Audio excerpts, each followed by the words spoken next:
all-terrain tires are the best of both worlds. They have the knobby design to get you through tough terrains, and their optimized shoulders make sure that you still get a quieter ride. Speaking of all-terrain, both Falken and Toyo took things to the next level with their Flagship AT tires. When it comes to Wildpeak, the company's three main objectives were winter, wear, and wet performance. That's why they named this tire the 3W. So was Falken able to achieve that? Well, the key lies in their designs.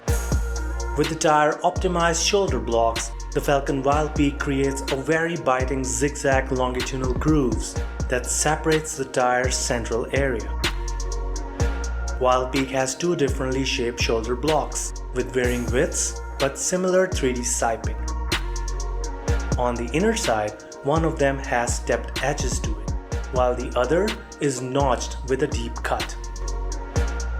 The tire outer sides are also very aggressive, where the stepped edges are very prominent.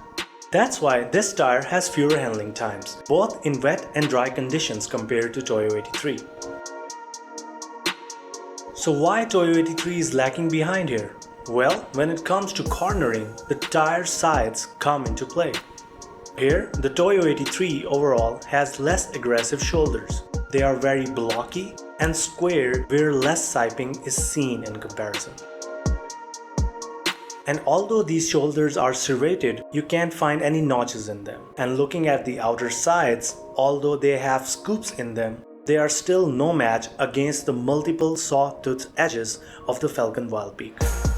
Nonetheless, the Toyo AT3 still showed a better grip on dry roads. The tire simply has more compact blocks now, and together they provide more contact with the ground. This results in shorter braking distances when compared to Falken Wildpeak.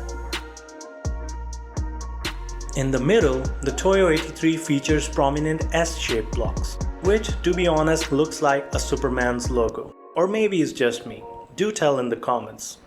These blocks show sharp edges and are further surrounded by others with incisions in them. And they face in all directions, allowing this tire to hug the surface it's on very firmly. Here, the Falken Wildpeak also has the same kind of thing going on for it, as it has Z-shaped blocks now, surrounded by others in a similar manner. And even with more compact blocks in Toyo AT3, the tire isn't able to perform better on wet roads compared to Wildpeak.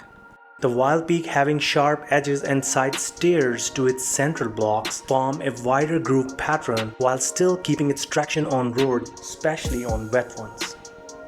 It also has a lot of tread depth to it as well, almost 1.6 mm more on average than Toyo AT3. So, with wider and deeper block valleys, the Wildpeak is also able to evacuate more volume of mud and snow in comparison, while the sharp stepped blocks with deep siping latch on to the surface it's on. Similarly, on rocks, the tire aggressive shoulders give more grip in comparison, forming better lateral traction than the Toyo AT3. This means that while climbing on rocks, the Falken Wildpeak is less prone to skid sideways.